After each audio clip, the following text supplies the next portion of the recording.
Good morning students, स्वागत है सभी का हमारे बीआरएम के ऑनलाइन एजुकेशन प्लेटफॉर्म पे।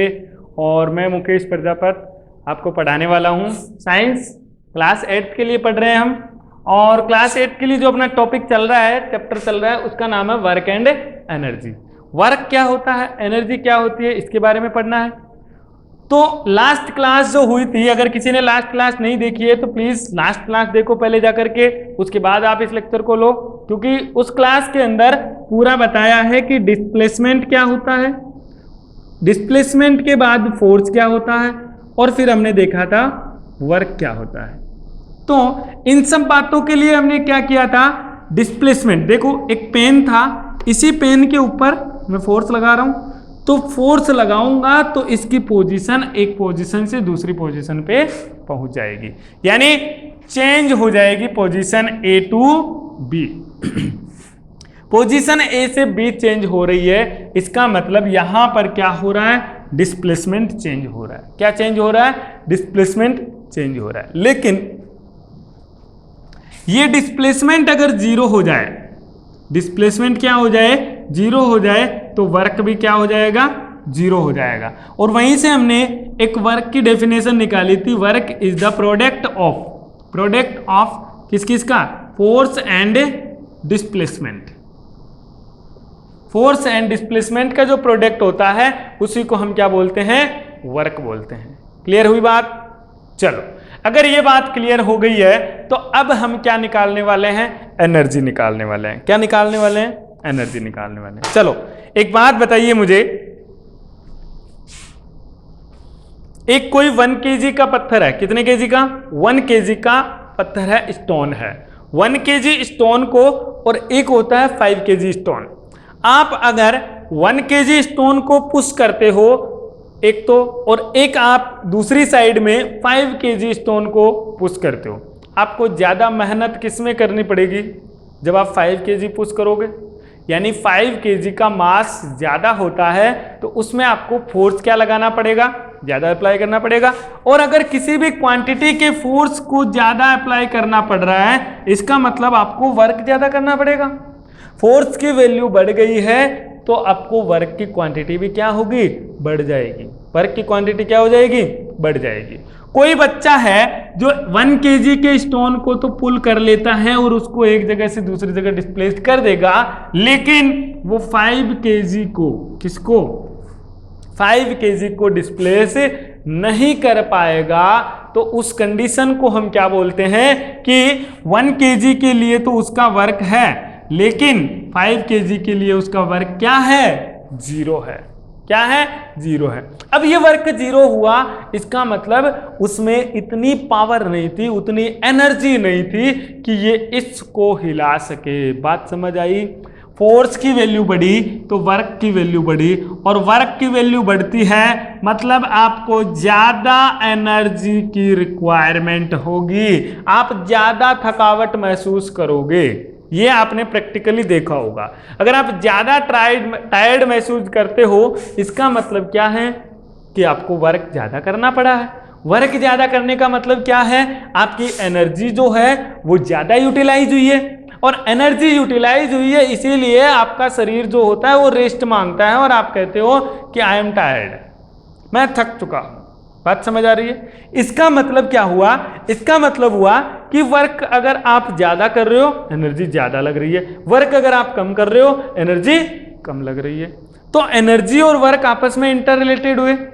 एनर्जी और वर्क आपस में क्या हुए, इंटर रिलेटेड हुए। जितना आप वर्क करोगे उतनी ज्यादा एनर्जी कंज्यूम होगी। इसका मतलब क्या हो गया, कैपेसिटी ऑफ डूइंग वर्क जो होती है उसी को हम क्या बोलते हैं, एनर्जी बोलते हैं। क्या बोलते हैं, कैपेसिटी ऑफ डूइंग वर्क। मैंने बोला 5 kg के स्टोन को अगर आप पुश नहीं कर सकते हो तो आपका वर्क कितना होगा, जीरो।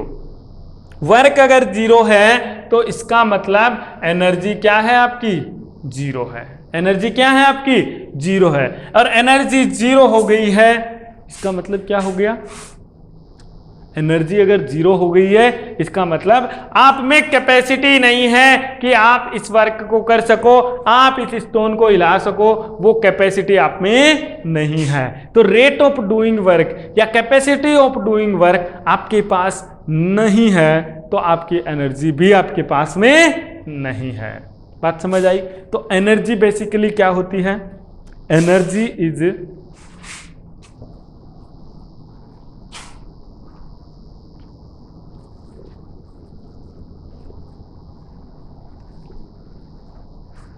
बात करता हूं एनर्जी की।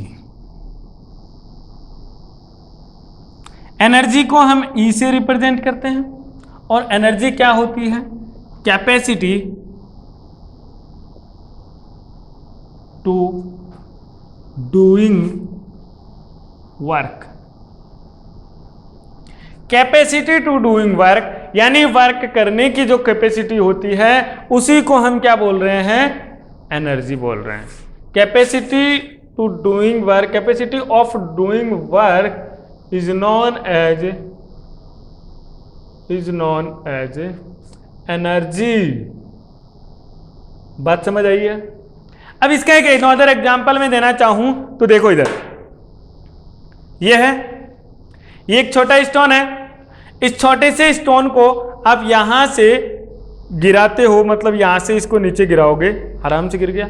अगर इसको बड़ी हाइट के साथ गिराओगे तो इसके पास में ज्यादा स्पीड से आ रहा है, और ज्यादा ऊपर स्पीड से गिराओ तो ये नीचे और ज्यादा स्पीड के साथ आएगा। इसका मतलब क्या हुआ?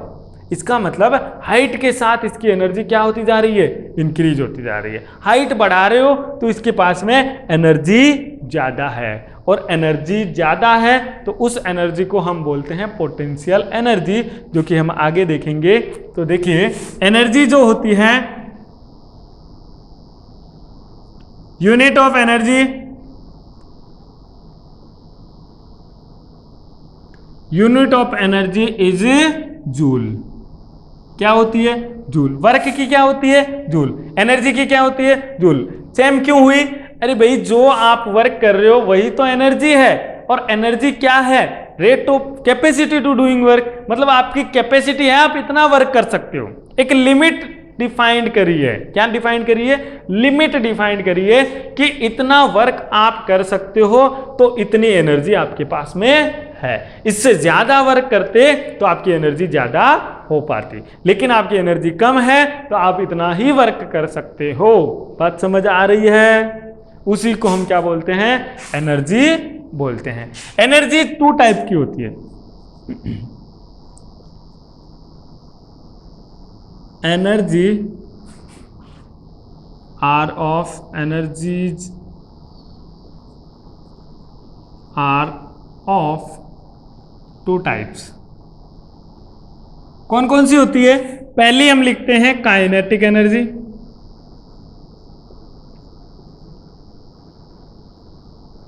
सेकंड हम लिखते हैं potential energy,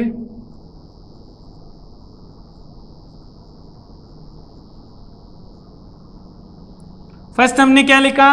kinetic energy. Second हमने क्या लिखा? Potential energy.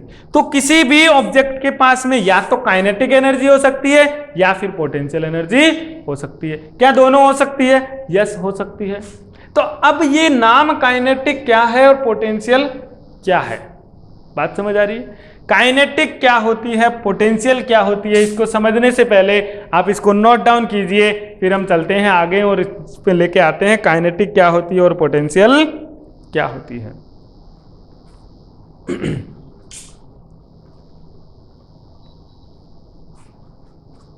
चलिए,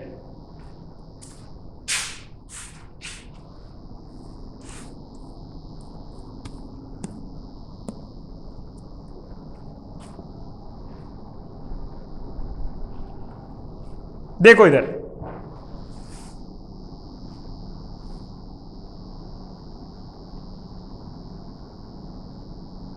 काइनेटिक एनर्जी, इसको कैसे लिखा मिलेगा? कई बार आपको किससे लिखते हैं? के से लिखते हैं। अब काइनेटिक एनर्जी होती क्या है? कोई भी ऑब्जेक्ट होता है, आप जब भी फोर्स लगा रहे हो, या तो आप एक जगह पे खड़े खड़े किसी भी बॉडी के ऊपर फोर्स लगाओगे, या फिर कोई बॉडी होती है वो मोशन के अंदर होगी, और मोशन आपने पढ़ रखा है, मोशन का मतलब क्या होता है, चेंज इन पोजीशन। मोशन का मतलब क्या होता है, चेंज इन पोजीशन, यानी कोई भी वस्तु है, कोई ऑब्जेक्ट है, वो चल रहा है, मूवेबल है, मूविंग कंडीशन में है। कौन सी कंडीशन में है, मूविंग कंडीशन में। एक तो कंडीशन हो सकती है स्टेशनरी, एक कंडीशन हो सकती है मूविंग। एक कंडीशन क्या है, स्टेशनरी होगा, एक कंडीशन क्या है, मूविंग होगा। अगर कोई भी बॉडी मूविंग है, कोई भी बॉडी क्या है, ध्यान से सुनना, मूविंग है, तो इस मूविंग बॉडी के पास में जो एनर्जी होगी, क्या होगी, एनर्जी होगी, वो एनर्जी कहलाती है काइनेटिक एनर्जी। क्या होती है, kinetic energy. Any body which is moving having the energy that is known as kinetic energy. या फिर आप ऐसा कह सकते हो, energy associated with the moving body is known as kinetic energy. कहने का मतलब क्या हुआ, कोई बॉडी जब मोशन में है, मूविंग कंडीशन में है, चल रही है, तो उसके पास में जो भी एनर्जी होगी, उसके पास में जो भी एनर्जी होगी, उसी को हम क्या नाम देते हैं, काइनेटिक एनर्जी। तो मैं यहां लिखना चाहूं तो ये हो जाएगा, एनर्जी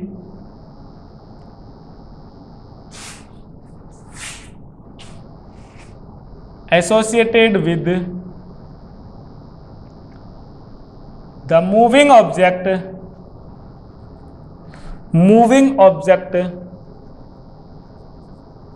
is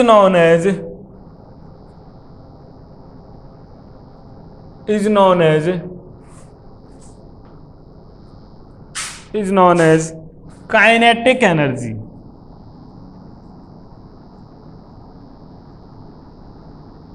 यानी energy associated with the moving object, किसी भी मूविंग ऑब्जेक्ट के पास कितनी एनर्जी एसोसिएट है, कितनी एनर्जी उसके पास में है, वही एनर्जी क्या कहलाएगी, kinetic energy. And it represented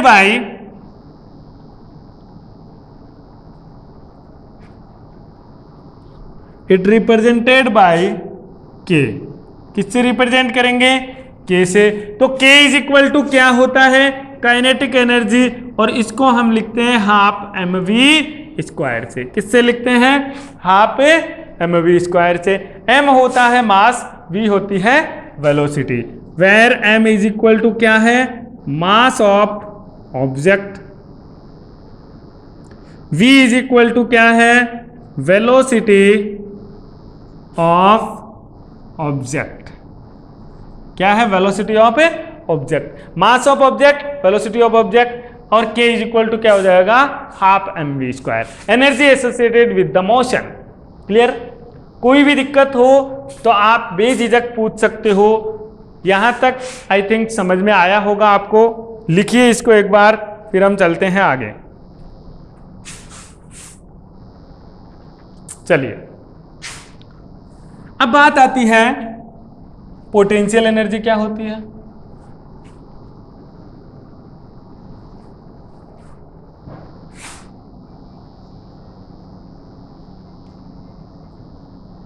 potential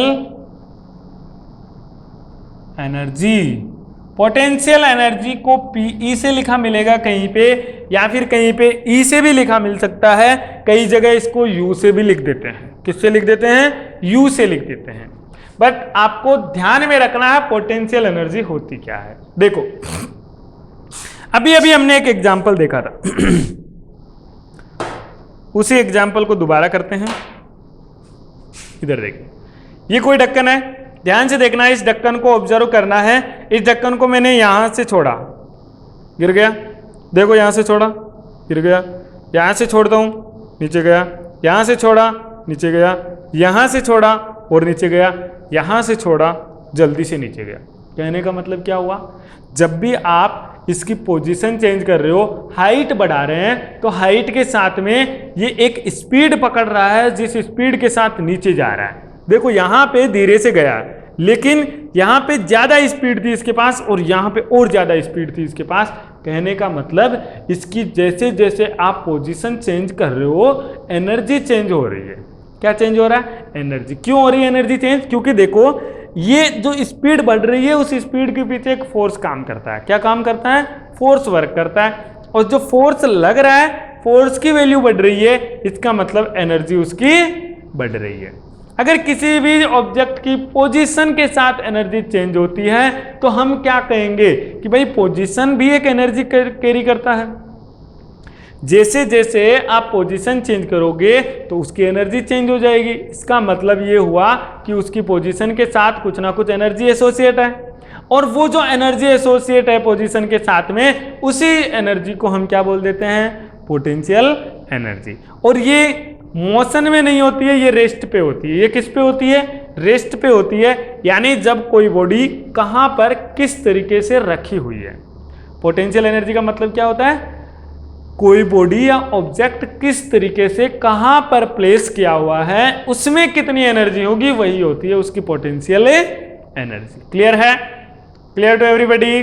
चलिए तो इसके बारे में देखते हैं, और इसका एक्सपेरिमेंट आप घर पे कर सकते हो। कोई भी पत्थर है, उस पत्थर को जब भी हम ऊपर से फेंकते हैं तो पता चलता है कि उसके पास कितनी एनर्जी है।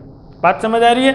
अगर आप छत से पत्थर फेंकोगे नीचे की तरफ, ऐसे छोड़ दोगे तो वो जल्दी से नीचे गिरेगा, मतलब उसकी स्पीड नीचे गिरने की जो होगी वो ज़्यादा होगी, बजाय उसकी कि आप कम हाइट से नीचे गिराते हो।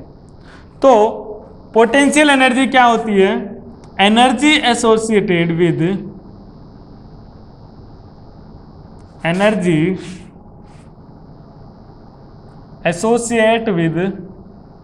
energy associate with the position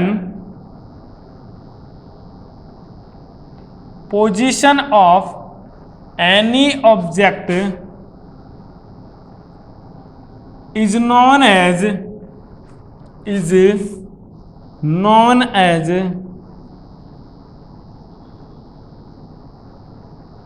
potential energy,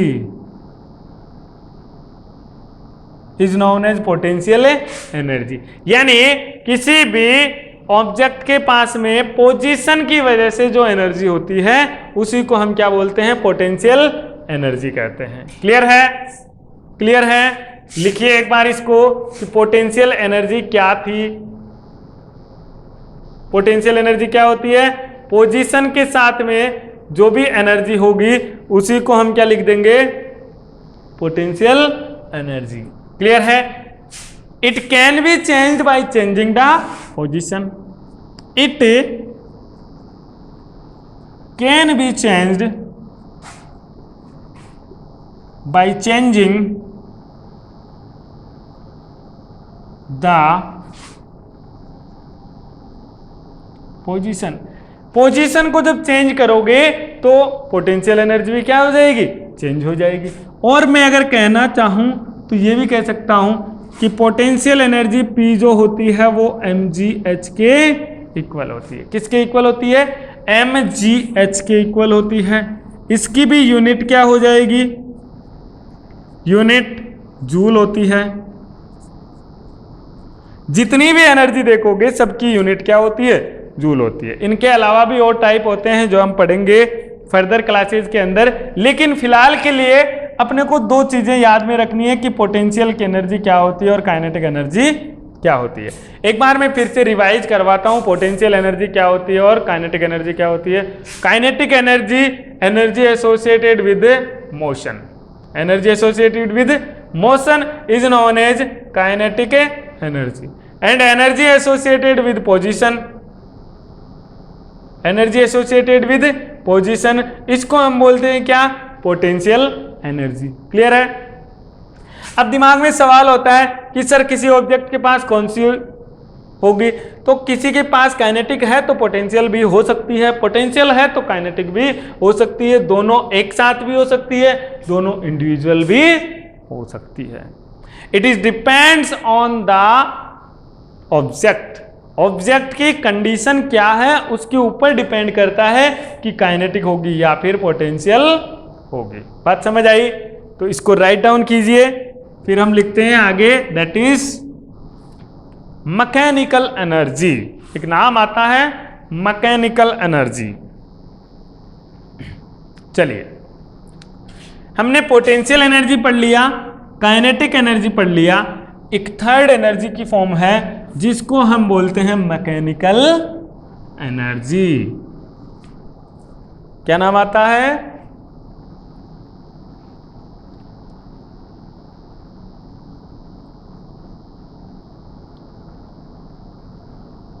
mechanical energy. देखो नाम नया हो सकता है आपके लिए, बट कुछ नया नहीं होता है इसके अंदर।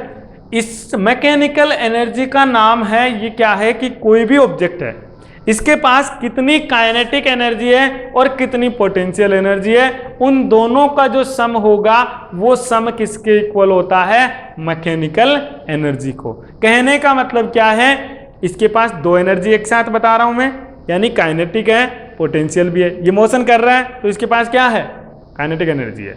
ये हाइट पे है, इसके पास पोजीशन है, तो पोजीशन के लिए पोटेंशियल एनर्जी होगी। कहने का मतलब कोई भी बॉडी अगर यहाँ पे हाइट पर मोशन कर रही है तो इसके पास दोनों एनर्जी होगी, पोटेंशियल और kinetic.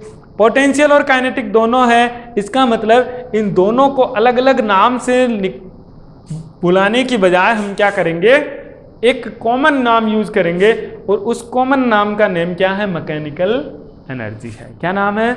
Mechanical energy.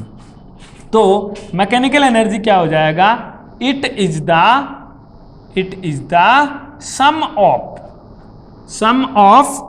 Kinetic energy and potential energy. यानी ये किसका सम होता है? पोटेंशियल एनर्जी और काइनेटिक एनर्जी का। It is the sum of kinetic energy and potential energy. तो कुछ नया नहीं है, पुरानी जो बातें हैं उन्हीं को रिपीटेशन चल रहा है कि काइनेटिक क्या थी, पोटेंशियल क्या थी, दोनों का सम करेंगे तो एक नई एनर्जी बन जाएगी, और उस नई एनर्जी का नाम क्या होगा? Mechanical energy. और एनर्जी कोई नई चीज़ नहीं है, वही चीज़ें हैं, बट इसका कहने का नज़रिया अलग हो गया है। तो mechanical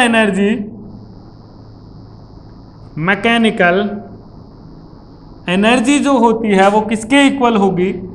kinetic energy plus potential energy. Kinetic energy plus potential energy, दोनों को कंबाइनली हम क्या बोलेंगे?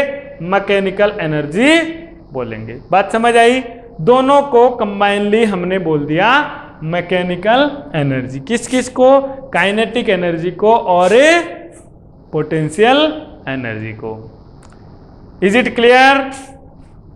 अरे क्लियर है? चलिए तो ये लिखिए एक बार। और इसकी भी यूनिट क्या होती है? जहां भी एनर्जी दिखे, कोई सी भी हो, चाहे वो इलेक्ट्रिकल हो, मैकेनिकल हो, कोई सी भी एनर्जी हो, यूनिट ऑलवेज उसकी क्या रहेगी?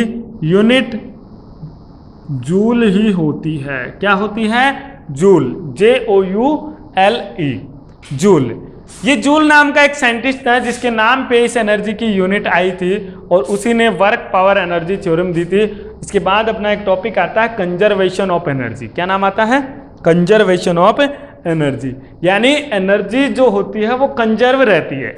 मैंने आपको जितनी एनर्जी दी, आपने उतनी ही मुझे एनर्जी दी, यानी एनर्जी जो है वो वेस्ट नहीं हो रही है। मैं अगर बोल रहा हूं तो वो एनर्जी कन्वर्ट होती है one form to another form. कहने का मतलब क्या है?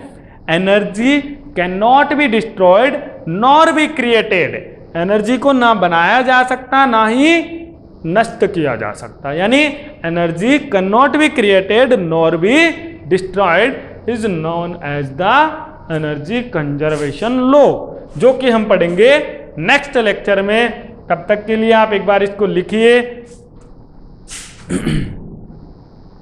चलिए, आई होप समझ में आया होगा आपको सब कुछ। अगर कोई भी आपको दिक्कत रहता है तो आप पूछ सकते हो हमसे बेझिझक, और पढ़ाई कीजिए, खुश रहिए। मिलते हैं अगली क्लास में।